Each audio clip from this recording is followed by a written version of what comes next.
Hi, everybody. I'm Dr. John Douillard, and welcome to the LifeSpa podcast. Today, we have a really special guest, author of the book Yoga Therapy for Diabetes, a really important topic. And the author, Evan Soroka, is here with us. And I'm super honored to have you here, Evan. I'd love for you to just maybe tell us a little bit about your background, how you got started, and what this book is about. Thank you. I'm honored to be here as well. I'm a type 1 diabetic. I've been living with type 1 diabetes, which is an autoimmune condition, for 23 years now. So I was diagnosed at the age of 13. And shortly after my diagnosis, I picked up a yoga practice. And that's the beginning of the rest of my life. I've gone on to become a certified yoga therapist and dedicate my work specifically for people with all types of diabetes, but especially type 1 diabetes. You know, what I was really blown away about by your book was the depth that you went into with regard to the science. I feel like anybody who has diabetes, type 1 or type 2, can really understand the science and the physiology underneath, the different types of diabetes. And I thought that was, and whether you're a doctor or a yoga therapist or anyone, I think it's really important to have that real depth of knowledge, because it's hard to get that real clarity on what's really happening on every different kind and aspect of diabetes. I also thought what I was blown away by was just my own self. You know, we all know that in the Ayurvedic stress world, that stress, is really important, and Ayurveda helps us deal with stress. But you laid out the pathophysiology of how stress is directly linked to diabetes. And we know, and I've seen the studies when people meditate, people who meditate, they don't get as much, they don't have diabetes, and their blood sugar is much better. But what I thought was really cool was that you laid out how that actually happens, what's the pathways of that. And I thought that it would be such a cool thing, particularly in these times where everybody seems to be more stressed than ever before, to really understand, why, not only in a diabetic way, but for sure that's the focus here. But, because that same sort of like however you're genetically predisposed to break down, you're gonna. If you're diabetically predisposed, stress is gonna wipe you out. But if it's something else, it's sort of the same upstream cause. And that mechanism is so important. I wonder if you could just share us a little bit about that. Definitely. You could replace the word diabetes in this book with any chronic disease. And you could say that this book is also a manual about how stress occurs and how stress impacts us both positively and negatively, and the pathophysiology behind it. So it's really important to me as an educator to supply that background, because there is a lot of misinformation, not only in the holistic community, but also the medical community, about what is diabetes and how to work with it. And so I wanted to offer a manual that would help therapists, teachers, medical practitioners, people with diabetes alike, to have a firm background and understanding of the causes. So if we can understand the cause, we can understand what the effect is. And if we can't completely understand what the effect is, because of that knowledge of why and how, we can begin to infer and guesstimate and empower ourselves to make adaptive changes. That is sort of exactly, you're preaching to the choir here. I mean, I feel like that's exactly how I practice Ayurveda.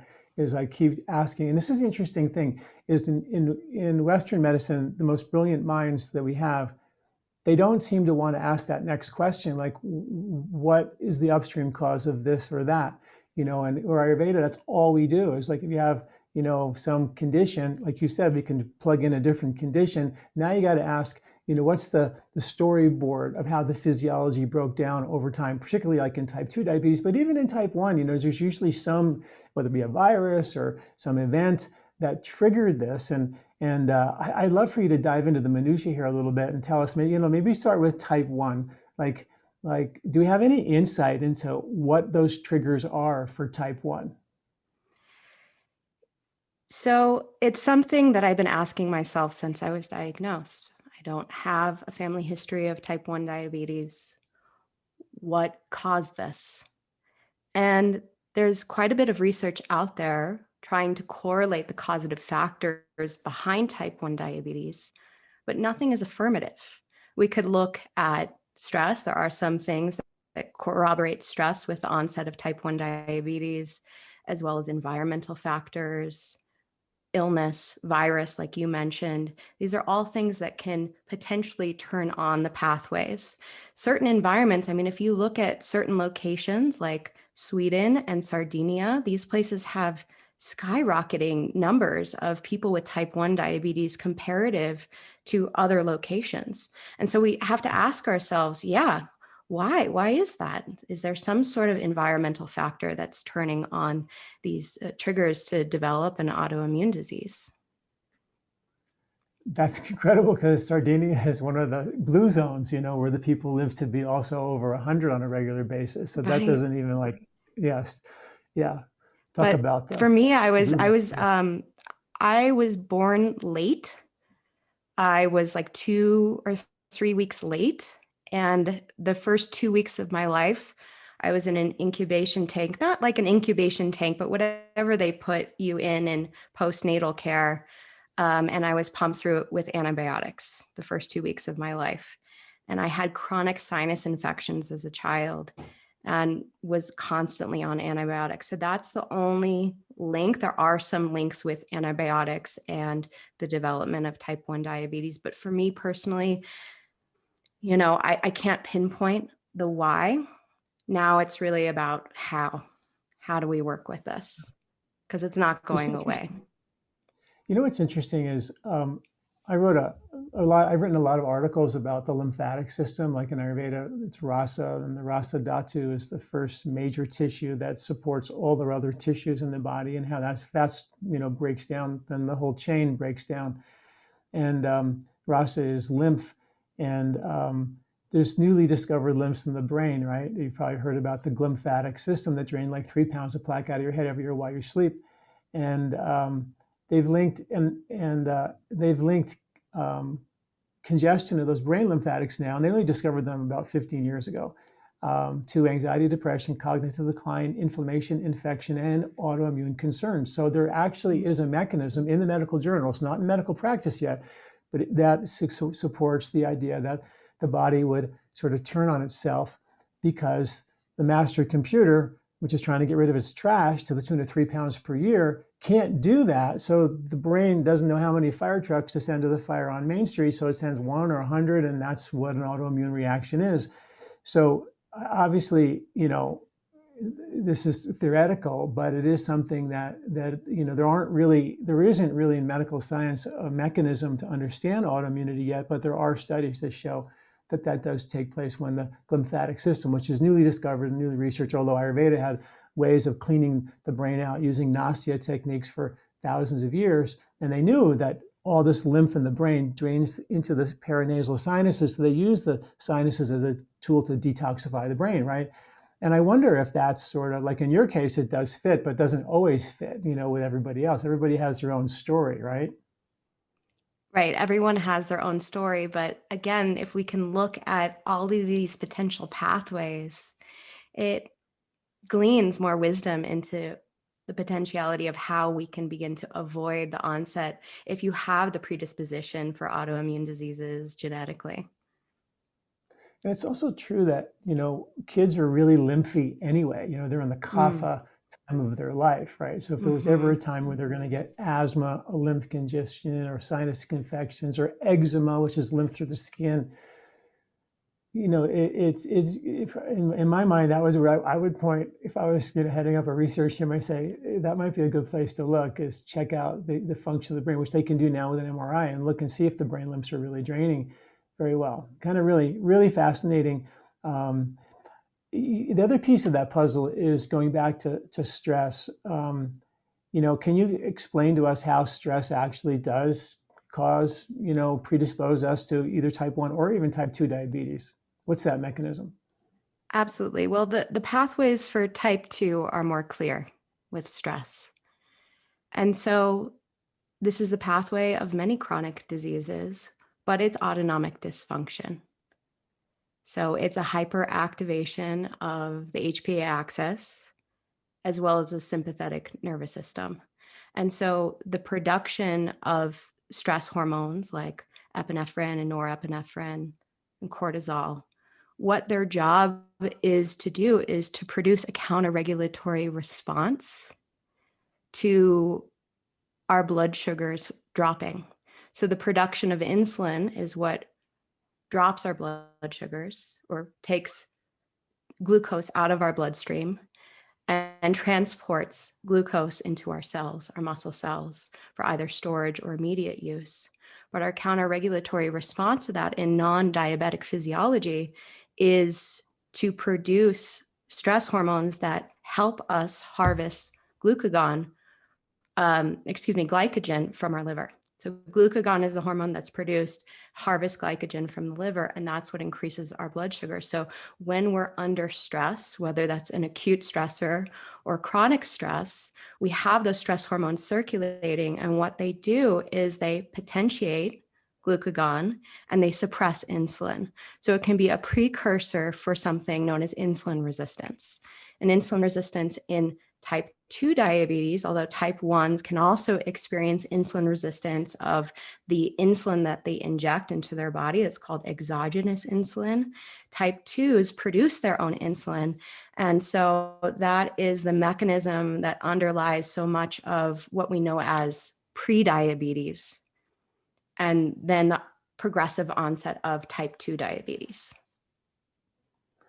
And I read a couple of studies recently that one came out like 2 weeks ago that show that people who eat breakfast, for example, have significant reduction of type 2 diabetes in their life. People who don't eat breakfast are more at risk to that. And it was what I've been fascinated about is the circadian rhythms of blood sugar, where in the wee hours of night, 2 o'clock, insulin resistance goes, way down, where the body is really sucking up around 2 o'clock in the morning a lot of sugar, right? Then around 4 o'clock, the game changes, right? Where all of a sudden insulin resistance starts to get higher, and then we have this kind of dawn phenomena where the blood sugar starts to rise. And I'm assuming, and you can probably help me understand if I got the right idea here, is that when you have a breakfast early on, of course your blood sugar goes up, but that triggers the insulin and the metabolism to drive that into your cells. Like, oh, there's food, I got to deliver it, right? So the delivery man is here, and we got to go deliver something. But if you don't have the food, you don't deliver it, the blood sugars just continue to rise as a way to do that. And then, so I wonder if you could comment on that, if that's something that, from a type 2 diabetic, because that's my question. Yeah, I have so many more questions for you. Yeah, well, we're talking about the fasting and fed state, right? So when we're in a Yeah, fed state, our body's producing insulin to digest our food. And then when we're in a fasting state, we're producing glucagon to increase our blood sugars. So, I'm not familiar as much with that research, but what I can say is that from my own experience of wearing a continuous glucose monitor and living with type 1 diabetes, I'm intimately connected with the wee hours of the night and what happens to my blood sugar levels and my insulin resistance. And there is a consistent trend around 3-4 o'clock in the morning where we start to see that glycogen dump, right? Where our blood sugars just start to go up. There's the insulin resistance. Our liver is dumping glycogen. And what we're experiencing is that counter-regulatory response, which is intended for our body to be, like you're talking about the circadian rhythm, we want to have the energy for our day. So that's what happens naturally, biologically. And I'm not as familiar with the research for type 2 diabetes and how that could be a mechanism for perhaps the onset of type 2 diabetes for people who don't eat breakfast. But what I could only imagine is that it's putting the body into more of that fasting state where they're technically under stress. right, right. So for you, if you have breakfast, does that help mitigate that dawn phenomenon? Is that one of the things that you do? Or is it better for you not to eat? I mean, it's tricky, I know. It's tricky. For me, with type 1 diabetes, I am actually the most insulin resistant in the morning. So even having a cup of black coffee will require insulin for me. Okay. So the first Okay. thing I do when I wake up is I give myself fast-acting insulin to Right. counteract that insulin resistance, knowing that I'm going to need, just to get my day going, I'm going to need some insulin. And that makes perfect sense, right? Because that's what the studies show. You're going to be more insulin resistant at that time of the day. If you're pre-diabetic or type 2 diabetic, that meal may actually help open the gates to the cells and let the sugar in. But if you're, type 1 diabetic and you may have become somewhat resistant to insulin over time, that may not work. That's with some differences between type 1 and type 2, I would imagine. Definitely. I mean, type 1 and type 2, they are completely separate diseases. And Yeah. so when we think about diabetes, we think about type 2 diabetes because that's the majority of the population. 95% in the United States of people with diabetes are people with type 2 diabetes. So it's much Yeah. more common. Yeah. Yeah, it's huge. And what is it? I think the CDC said it was something like 90% of the population is, or a third of the population is pre-diabetic and 90% of them don't know it, kind of a Yeah. thing. What I'm also curious about is another study that I read is walking in Ayurvedic medicine that says you're supposed to take 100 steps after every meal. That's the tradition. And studies, as you know, when you walk after a meal, it can really get that sugar out of your system. Mm-hmm. Um, and but what I wonder is there's a difference between walking after a meal and vigorous exercise after a meal. Seems like vigorous exercise can have a raise blood sugar, where walking can lower blood sugar. There's a difference there, and so I want you to comment that. And then the last part of that question is studies also show that when you walk after a meal or you exercise, that the sugar can go into the muscles without the needing of insulin when you're actually engaged in activity. So is that the mechanism for that? And does that all work? And what's your experience on that? There's so much in your question, Dr. John. It depends, right? It Okay. depends. It depends on the type of diabetes. But I would say that any type of physical activity, what you're referring to is physical activity where we're moving our bodies, correct? Right. Where our heart rate is not elevated, but let's say it's a low intensity, short duration movement. That is going to help potentiate whatever insulin that our body is producing and help our muscles. Well, it's going to help to increase circulation and increase the uptake of glucose from our bloodstream. Now, in the case of someone who has type 1 diabetes, who has to measure and inject insulin, depending upon what's the macronutrient density of the food that they're eating. So they have to calculate not only carbohydrates, but fat, fiber, protein. All of these things are going to digest at a different rate. So the presence of insulin, what that does is it negates or it blocks our body's ability to produce glucagon to bring our blood sugars back up. So when someone takes insulin for a meal and then they go on a walk, they're going to run the chance of becoming hypoglycemic for someone with type 1 diabetes, because there is this extra energy expenditure, right, for a walk. But what someone could potentially do is have the foresight that they're going on a walk and take less insulin, then go on the walk. And what Nice. you're doing in that fashion is, in a way, it's like biohacking. In a way, it's saying, okay, I'm going to take less insulin because my body is going to go on a walk and it's going to utilize that glucose that's being digested immediately. And so you're creating this balancing act. For someone with type 2 diabetes, they produce their own insulin. And because of that, their body is still able to counter regulate.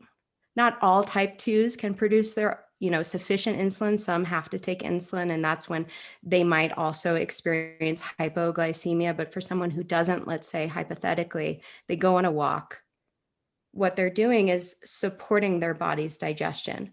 Essentially, what we're trying to do is to facilitate our body's metabolic processes, make everything easier to do.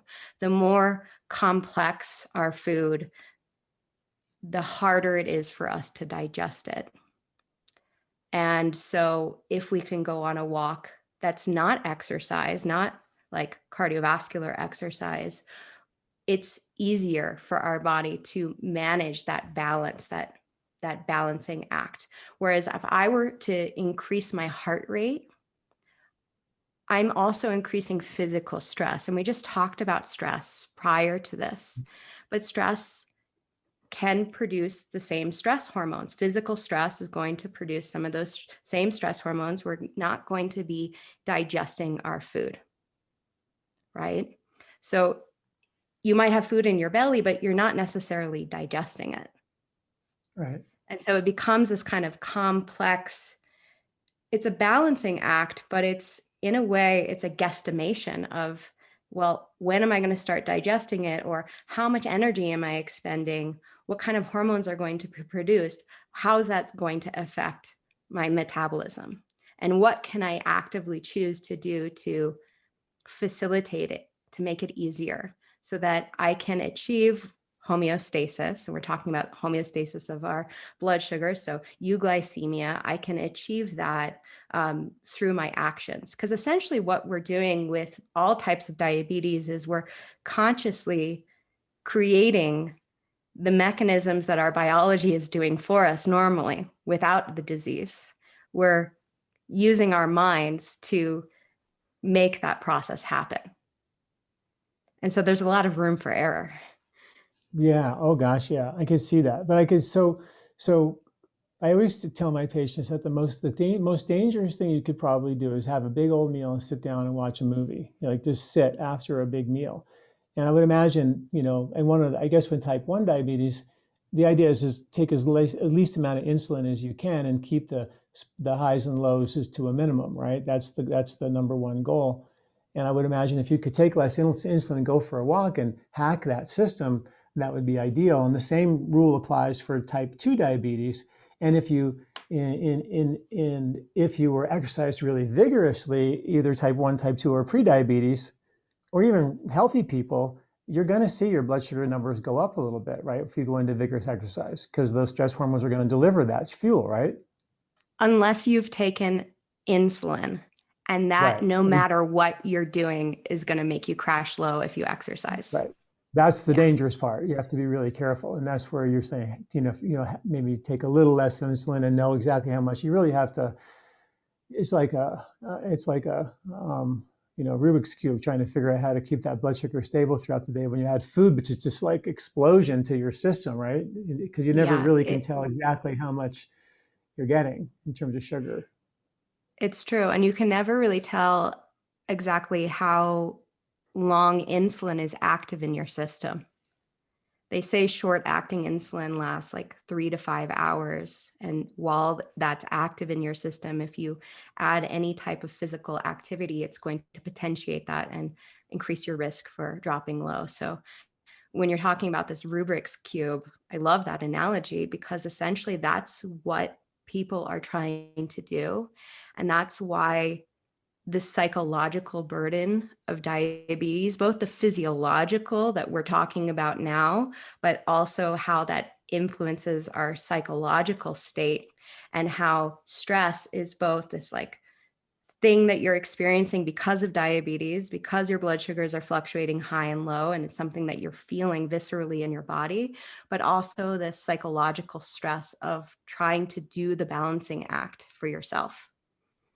Yeah. It's It's so like, multidimensional. And that's why I think like yoga and Ayurveda provide such beautiful methods and models for someone with diabetes, not only to understand their condition, but to see the highs and lows, to see the ups and downs, and to be able to equate those qualities with like your doshas or the gunas, and then understand how to achieve balance once again. So you also mentioned earlier that one of the upstream causes is that autonomic, nervous system disruption, too much fight or flight, sympathetic, and as a result, too little parasympathetic. Yeah. For type 1 and type 2, do the same rules apply, the same approach? Because obviously you have a lot of tools in your book about how to increase parasympathetic activity. Do the same rules apply? And and if so, what are your top ways to make that happen? Wonderful. I would say they do apply, although they are different in some aspects. The research out there says that there's four main pathways that yoga is going to benefit someone with diabetes. And the first is it's that decreased activation of the HPA axis. So the HPA axis, for those of you out there that are listening, it's what we know produces cortisol, right? And that is what potentiates glucagon. That's the hormone that's produced by the pancreas to increase our blood sugars. That's what potentiates it for hours to come. So if we're under chronic stress, that system is going to be in hyperdrive, and our practices of yoga help to decrease its reactivity, as well as that of the sympathetic branch of the autonomic nervous system. So that's really the most important part of this mechanism for all people with chronic illness is how do you work on modulating that? How do you work on potentiating its function? Because I think cognitively for so many of us, we think, well, stress is bad, but what we're not seeing is that chronic stress, what it's doing is actually exhausting the function of these very important and vital systems. And so what yoga, meditation, living a sattvic lifestyle is going to help us do as we're managing our stress is to help retain the function of these autonomic processes that are so essential. So something I talk about quite a bit with my students is how, well, hypoglycemia is a big issue for people, especially with type 1 diabetes. And the symptoms of hypoglycemia are the same symptoms of like stress.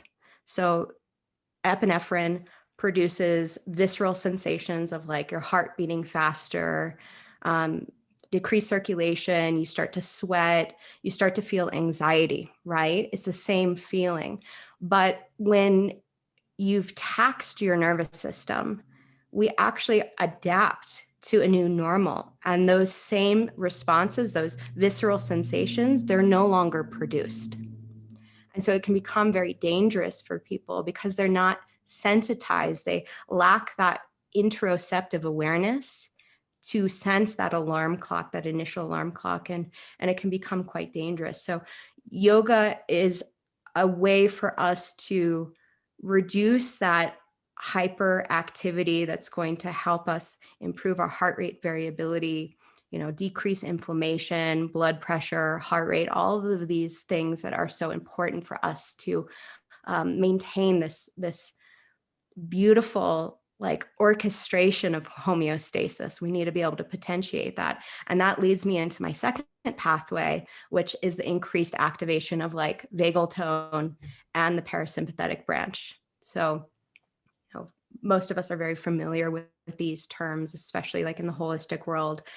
But the more readily that we can train our nervous system to downregulate by strengthening this heart rate variability via the vagus nerve, the easier it is for us to manage stress, right? Because we want a healthy nervous system that can move both upregulate and can also downregulate.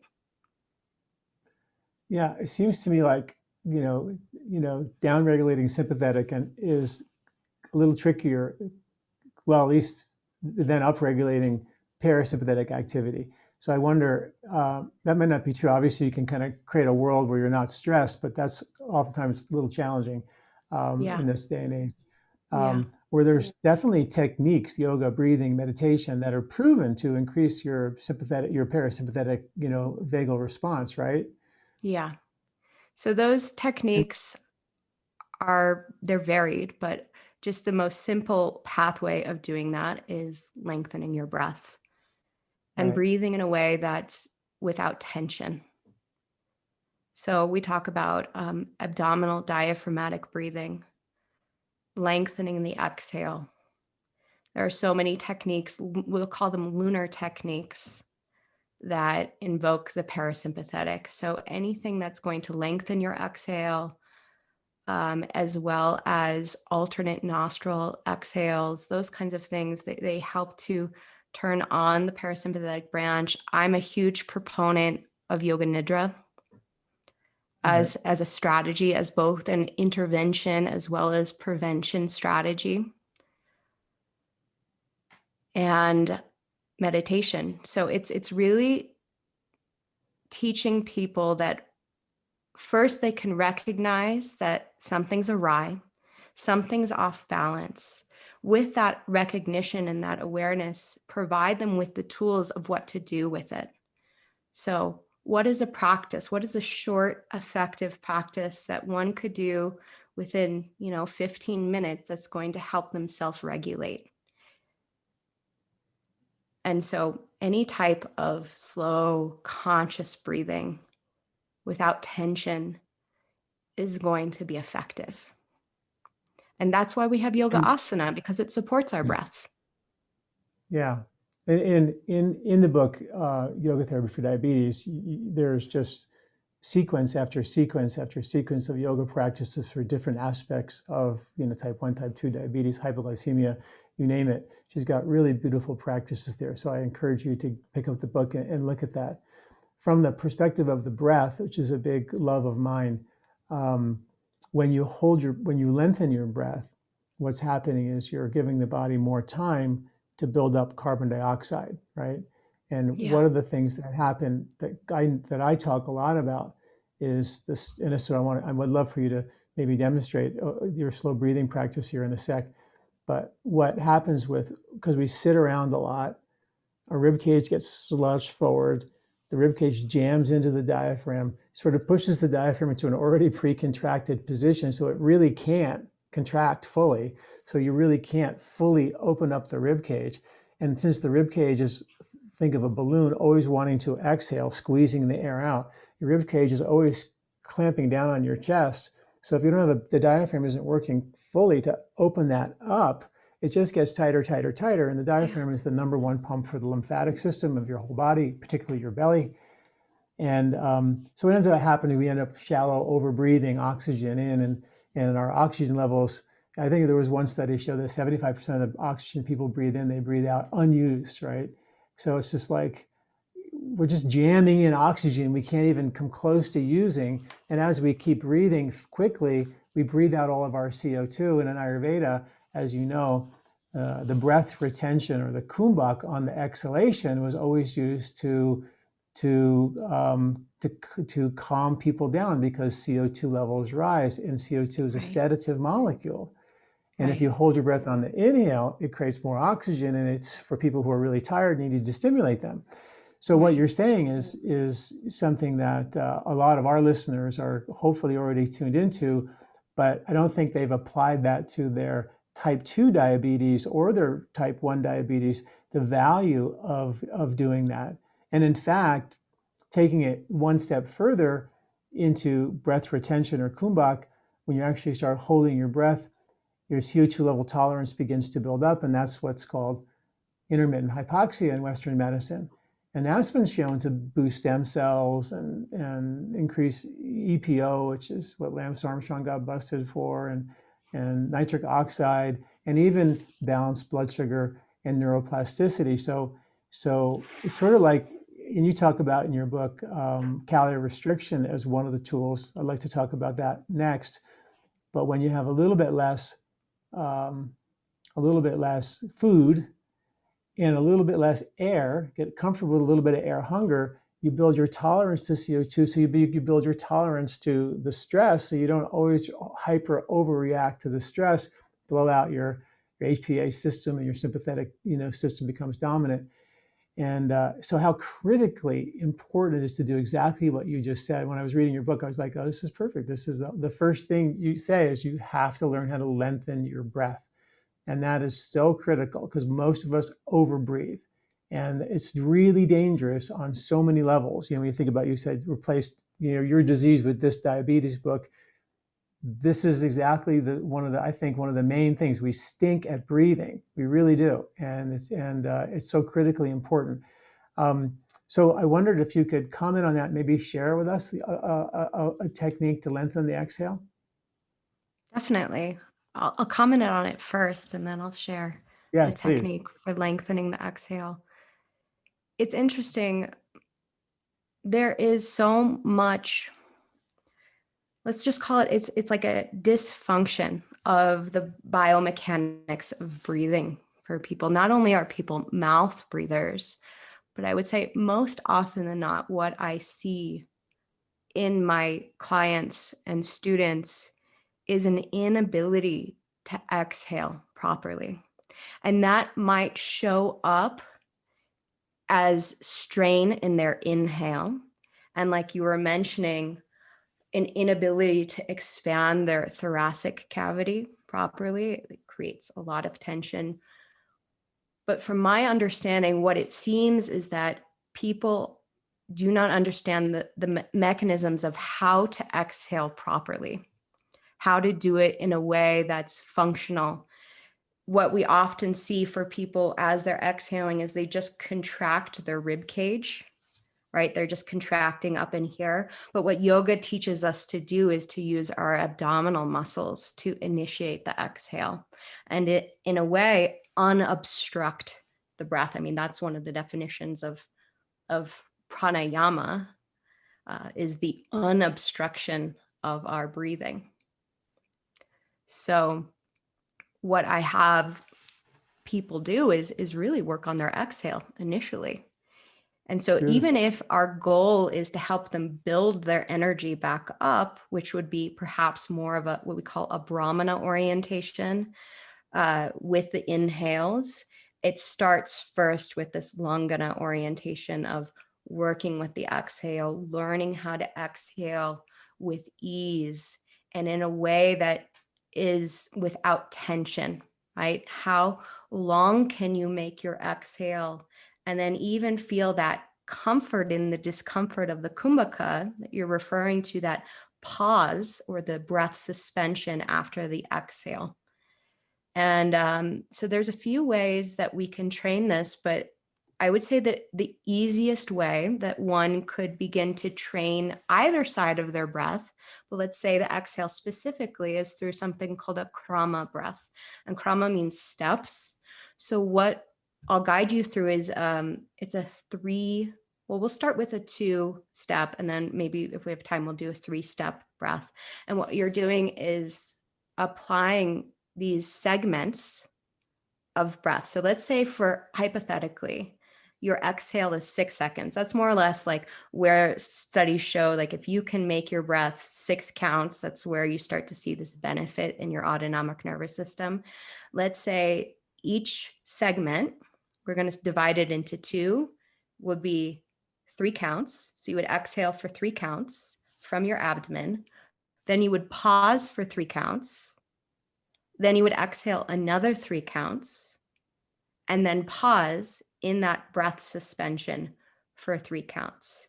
And then when it's time to inhale, you do so slowly without hurry, rather than that gasping people have. We want to make that transition just as easy. And once you feel comfortable with that, you can go to a 3-part segment, or even increase this the steps in between. So that would be one way to train it. You want to do a practice? Yeah, absolutely. Let's do it. Okay, so let's do the 2-part with that 6 counts. And so we're going to divide it into 3s. Okay, so technically that will be about 12 seconds. Okay. I'm going to close my eyes because that's how I have to do it. Just Okay, I'll do that too. so just take a few normal breaths. Again, we want the breath to be conducted with the mouth closed. So the best thing to do is to valve the throat. This is called ujjayi. And so take a few breaths with the mouth closed, creating that gentle whisper sound in the throat.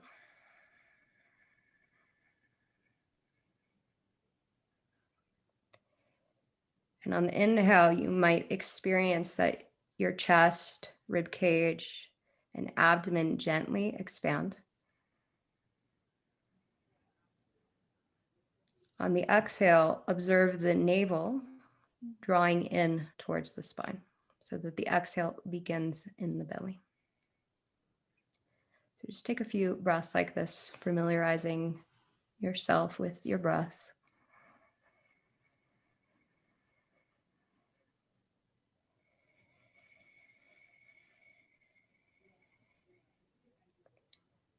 And then take a breath in, and we'll begin after the inhale.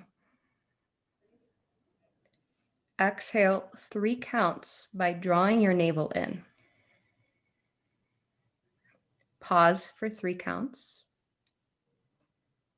And exhale another 3 counts. Feel the navel squeezing in towards the spine. Maybe the sternum drops a little bit. Hold the breath out for 3 counts. It's important not to push out all the air. And inhale slowly. Exhale 3 counts. Feel the exhale begin from the navel. Pause 3.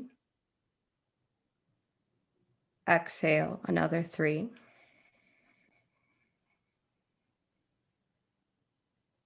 Pause 3. Comfortable empty. Inhale slowly.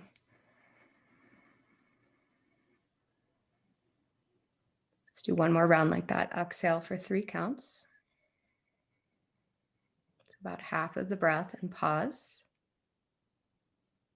Exhale another 3 counts. The navel draws in, but the chest kind of lowers just a little bit, and then pause for 3 breaths, or 3 counts rather.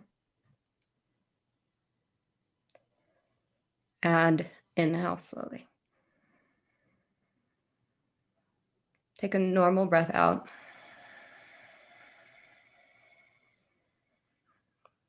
And a breath in. And even just from 3 breaths, you might be able to notice an effect from that physiologically in the body.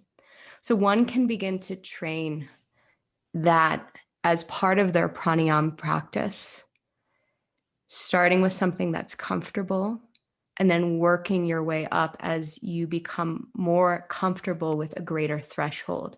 The key with pranayama is never to force our breathing, because that's going to undo the work. And it's also important, and this is something that I received from a teacher who is an opera singer, to not try to empty your lungs completely, because that's impossible. There's always going to be a residual amount of volume in your lungs. So we want it to be a comfortable empty.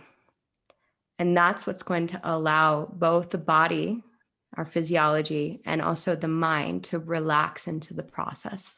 Because the breath is our link. It's that link between the conscious and the subconscious. It's the link between our impulses and our choices.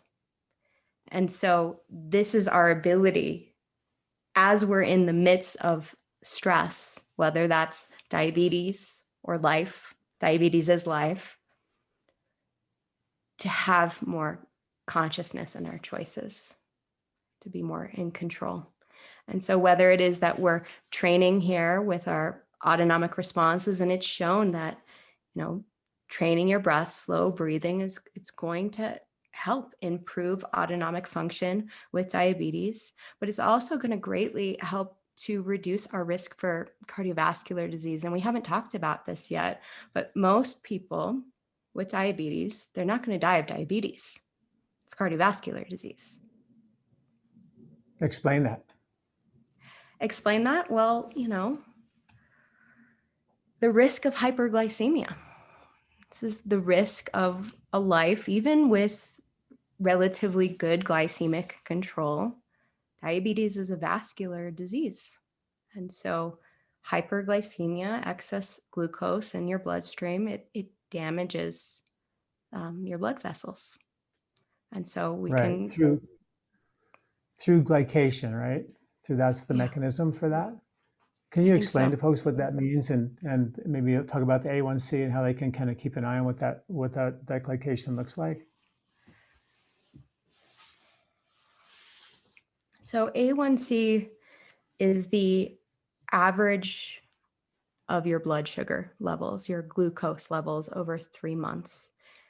And what studies show and what doctors recommend is that if an individual can achieve an A1C under 7%, that they're going to greatly reduce their risk of morbidity and early mortality. So when I say morbidity, is like the onset of other diabetes-related complications like cardiovascular disease for one, but even cancer,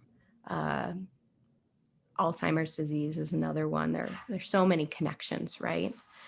And so achieving an A1C under 7% will greatly reduce that risk, right?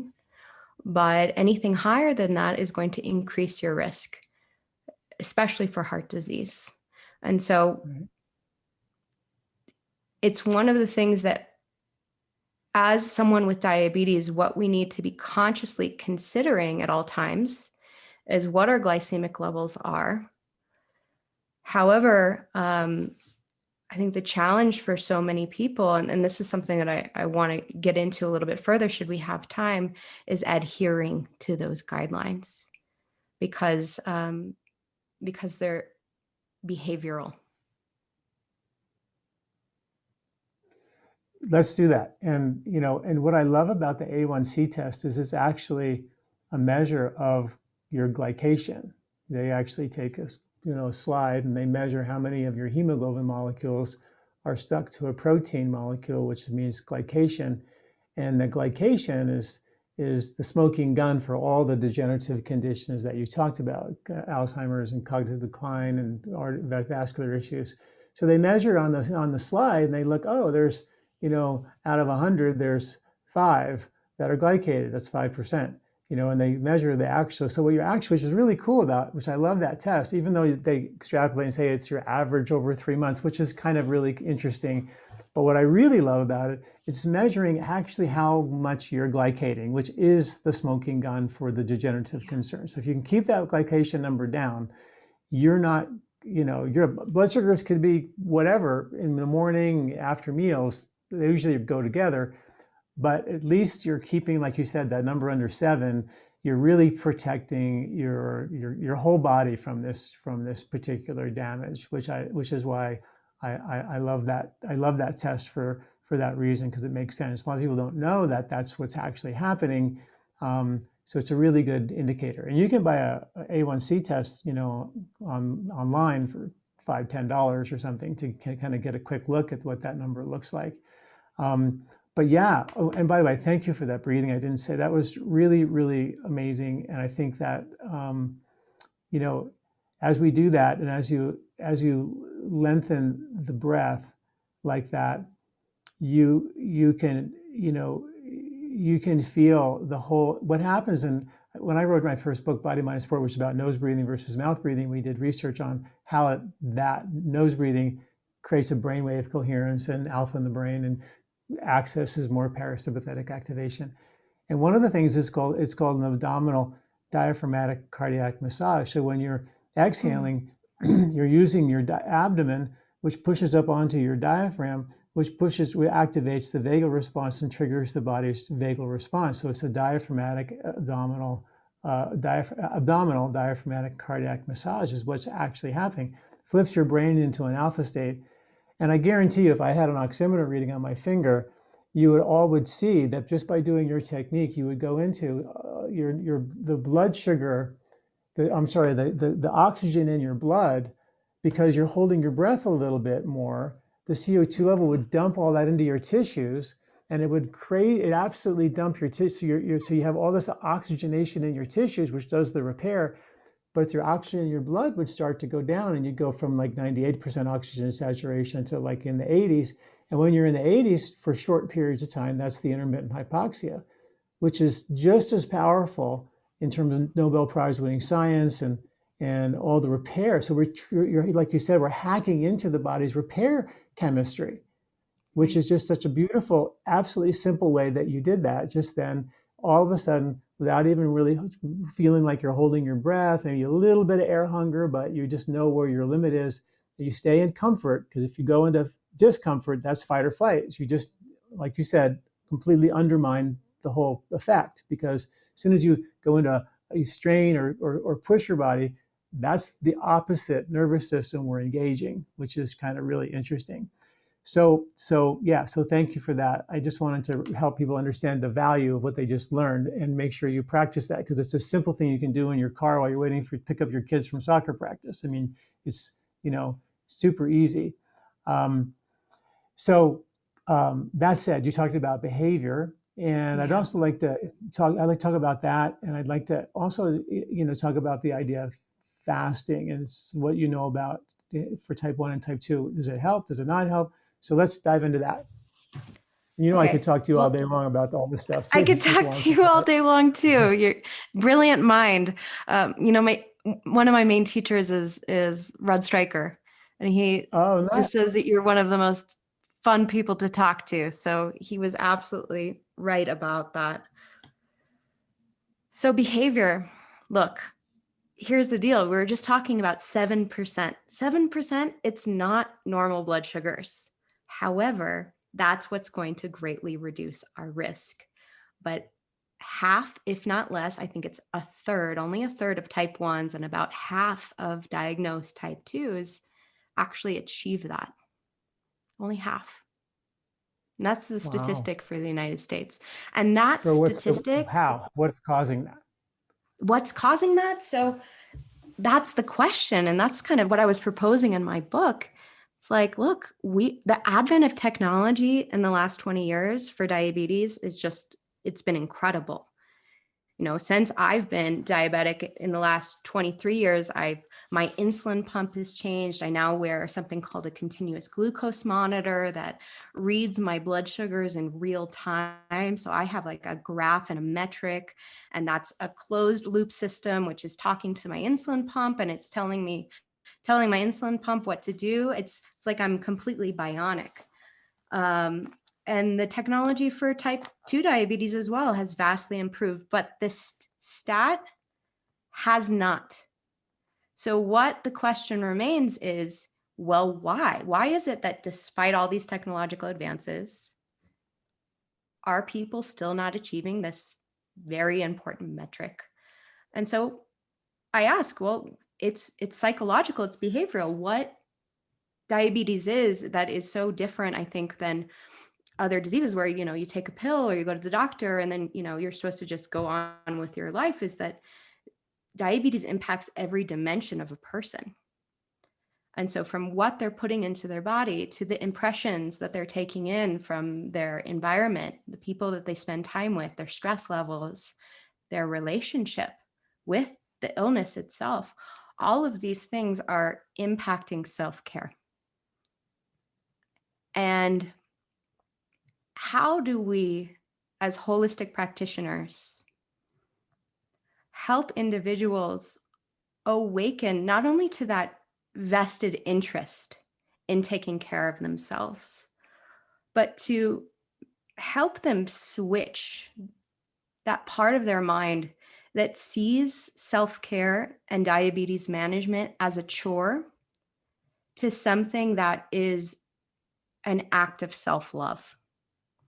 And it's making that switch, I feel, is the answer for people of all types of diabetes to living in balance and going in a way like through the back door, not through the front door of like, let's look just at A1C.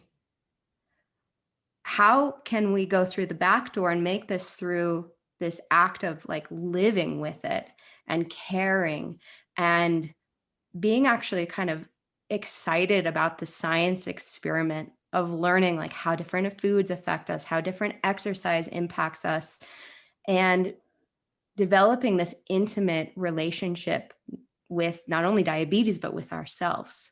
So I see that yoga and Ayurveda are ways that someone can learn how to do that.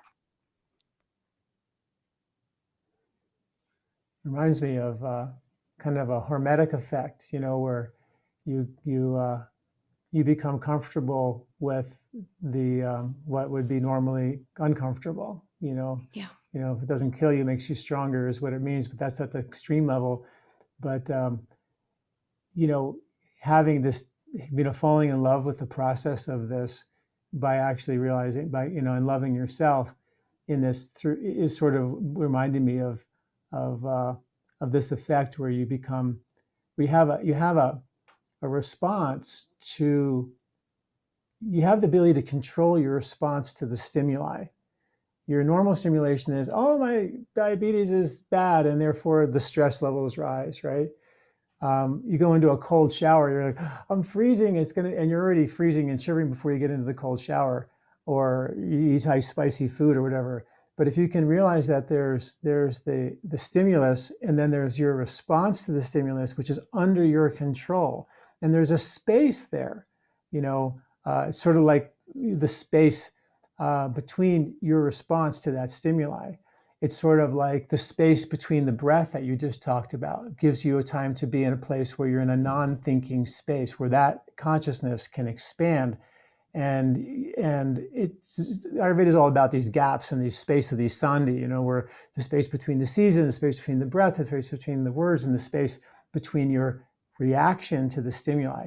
So I just loved how you said that. It's like, that's like, of all the things you could talk about from behavior, you talk about how we have to love this process, which is really realizing that this crazy mind of ours is triggered and preconditioned to respond in a certain way to a certain stimulus. And we have control over that.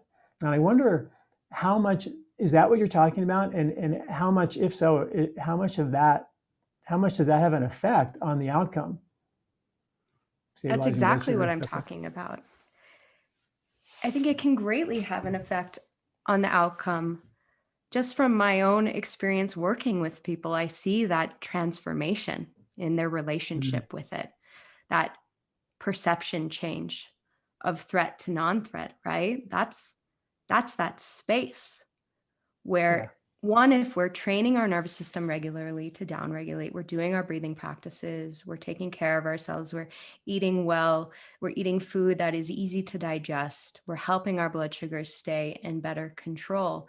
So on one level, we're promoting that balance, but on the other level, what we're starting to do is to see that,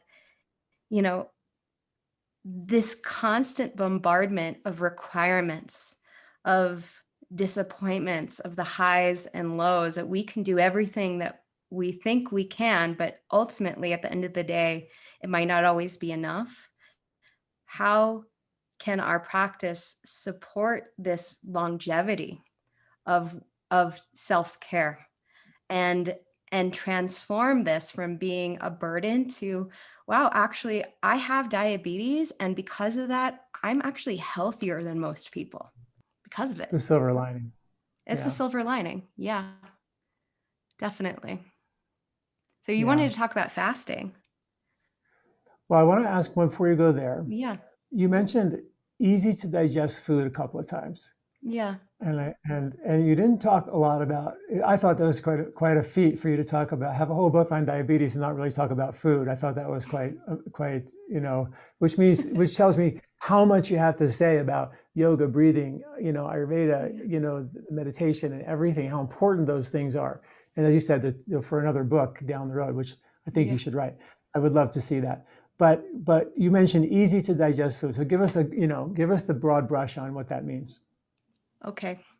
So the more complex, and what I mean by complex is like the higher the carbohydrate plus fat plus protein, the more complex, the harder it is for our body to digest it. Okay.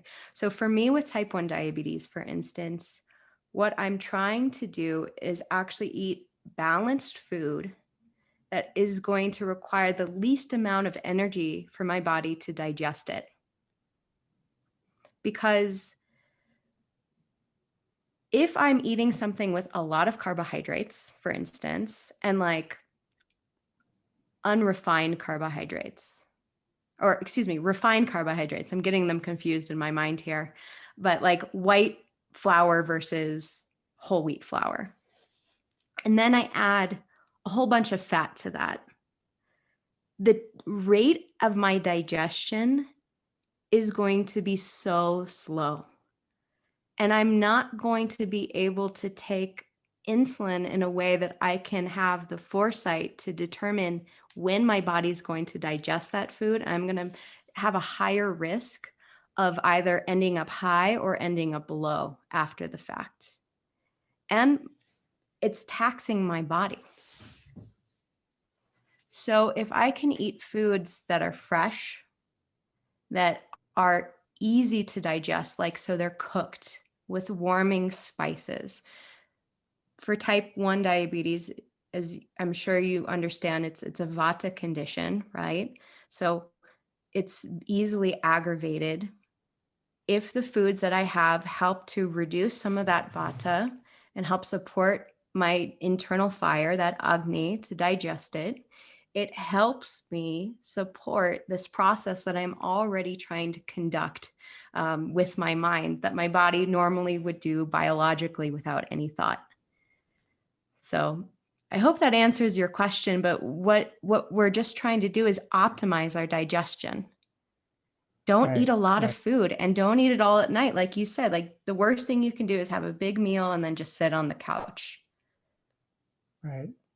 And that works for type 1 and type 2 diabetes. Obviously type, or pre-diabetes or healthy people. I mean, it's just how you wear out the system is by eating these massive meals that are very complex with food, many different types of foods combined, many different types of refined food combined, and then we spend hours trying to digest it, and that puts just a lot of stress on your system. So I think what you're saying is that if we can, in a preventative sense or a therapeutic sense, do what Ayurveda says: eat, till your stomach is, 70% full. Don't fill your stomach up.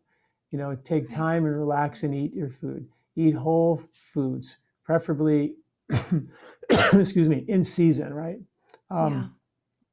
And from the idea of Ayurveda was always a big fan of cooking their food, which means it helps pre-digest the food for you. So it makes your body not have to work as hard.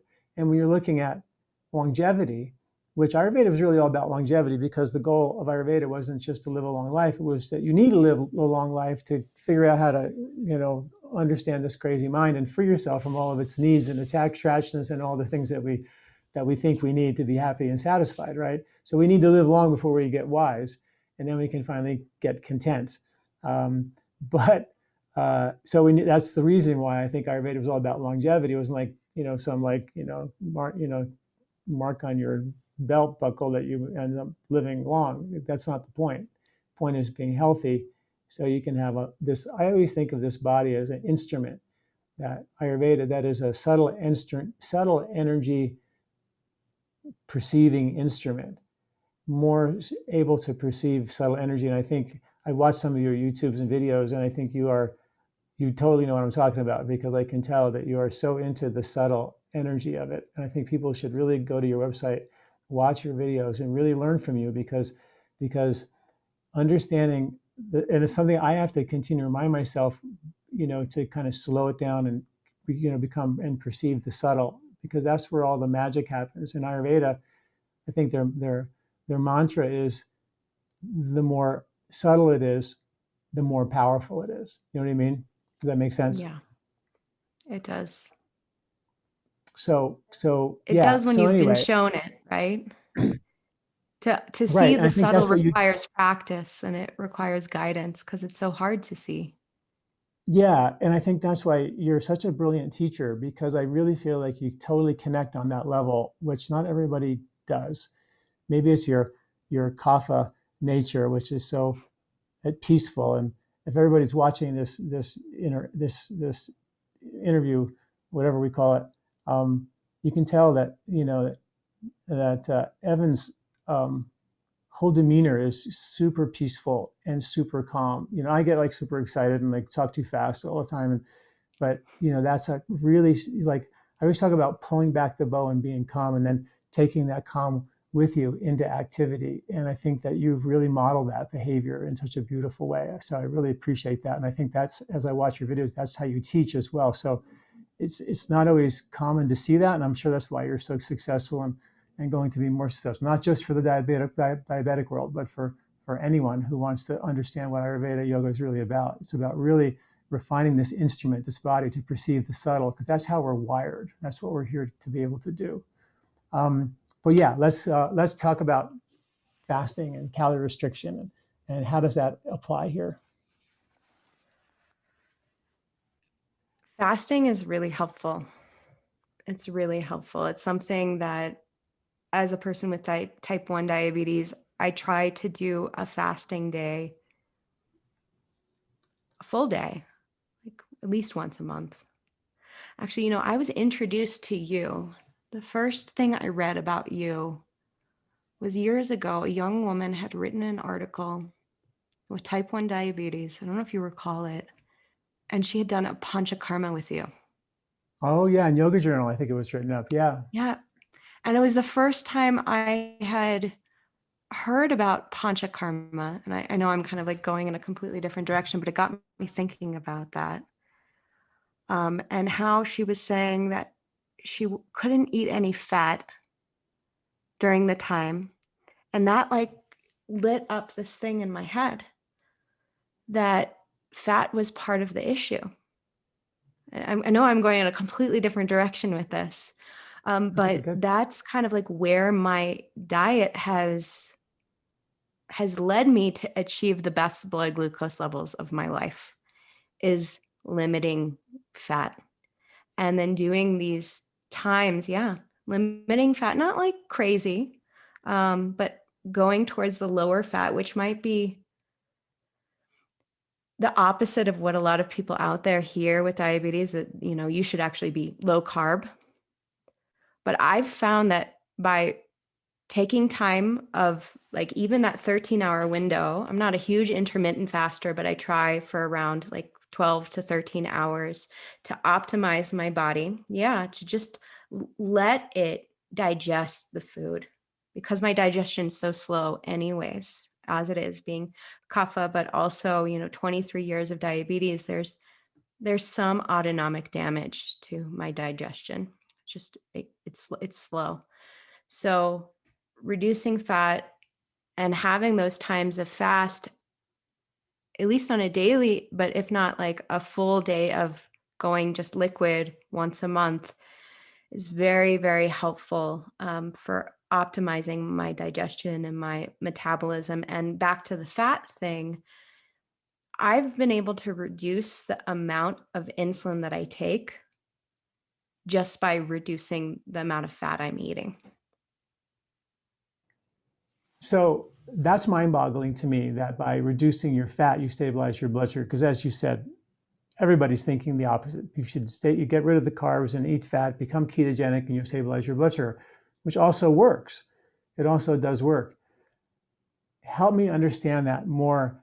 Maybe also, can you give us a little rundown of what you actually eat in the day? Like, what does that look like? Yeah. So what it's doing is, fat, it slows down digestion.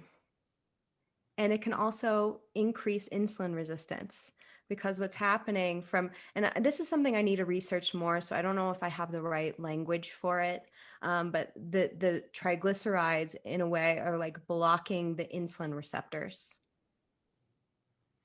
So for me, I try to not necessarily like abstain from fat, but I limit it.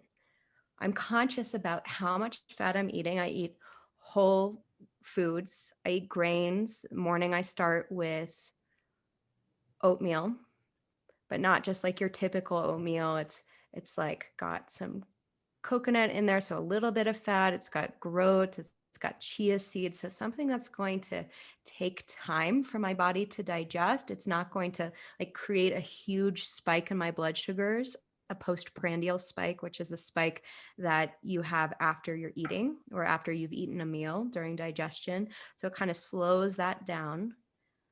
Lunch will be something more vegetable based. I stick to like hummus, garbanzo beans, even like a big tortilla, doing a wrap, but having it, be lower end of fat. Not a lot of raw food. If anything, I'll throw in some spinach in there, but not a lot of raw. Dinner, like last night, my husband's a chef, by the way. He's learned how to cook for someone with diabetes. It was very challenging for him at first, but we had spaghetti squash, but like a bowl, and then roasted different types of vegetables. We had like kale, and then we had edamame, and did a big bowl with like kimchi on top and maybe a little bit of rice. So like not super high even carbohydrates either, but just good quality food, just well balanced food. And yes, of course it requires some effort, but no, what doesn't, that's worth doing. Yeah, no, that's beautiful. It's sort of like, a reminder of what the actual Mediterranean diet is. It's not an extreme ketogenic diet. It's not extreme high protein or low carb diet. It's just a really balanced diet that gives you a little bit of everything. You're not taking tablespoons of coconut oil or tablespoons of olive oil, right? You're just having do you eat olive oil and coconut oil, or is Yeah, it coconut flakes on your oatmeal? coconut flakes. I lean more towards like olive oil versus coconut oil, just because I'm an Ashkenazi Jew, so I've got high cholesterol is also a genetic factor, so I'm very aware of that, and I try to limit my saturated fats as well. Wow, wow, fascinating. And I think what you know, what you've done is I think what everyone really does sort of have to do in this day and age is as you get older, the first half, most folks can make it through the first half. I call it to 50 without doing a whole lot of anything, and they can get by. But then as soon as they get into the second half over 50, you better start taking, taking care to really understand the unique individual nature of your body, what it can do and what it can't do, what its likes and what its dislikes are, where the weak links are, and you probably know them from the first half. And you have to start taking your health really seriously. And as a type 1 diabetic, you've done that. You've taken your health so seriously from the very beginning. So now, talk about that instrument analogy. You really understand how to keep this body in balance, even though it's missing its ability to make a really important piece, which is the delivery of the main fuel supply that we have in this body. And you figured out a way to do that, and you've shared it with so many other people. I just love your work. I think it's really great. The book is Yoga Therapy for Diabetes by Evan Soroka. I think you really all should pick it up. Watch her YouTube. Evan, what's your website? Like, how do people get a hold of you? You can get a hold of me at sorokayogatherapy.com and on my YouTube channel, which is Soroka Yoga Therapy. So you can check out some of my videos there, go to the website, check out the book. Even if you don't have diabetes, I think it can be a great learning tool for anyone who wants to learn how to use yoga therapy specifically to manage stress, to work with optimizing their health. Yeah, no, I think absolutely. If you don't have diabetes, there's a really good chance that you or someone is going to get diabetes or type 2 diabetes or become pre-diabetic, as you go through your life. So really understanding that condition. And it's really an epidemic of our time with all the processed food and the overeating and the sedentary lifestyle. You know, we go work out for an hour, do yoga for an hour, but the rest of the time we're sitting in a car in front of a computer or on a couch. This is like a bad thing, you know, and it really does, you know, accelerate these chronic diseases that are epidemic, that are really taking us out. And so anyway, gosh, you know, thank you so much for joining us. Thanks for writing that book and everything you do. And again, the website again is what? SorokaYogaTherapy.com. Okay, cool. Evan, thank you so much it was great having you, and hope to have you back. Thank you so much for the next book. Exactly. Do you like this video? Don't forget to subscribe and share. This recording is brought to you by LifeSpa, where ancient Ayurvedic wisdom meets modern science. Get access to free health video newsletters by Dr. John at lifespa.com. These statements have not been evaluated by the FDA. These products are not intended to diagnose, treat, cure, or prevent any disease.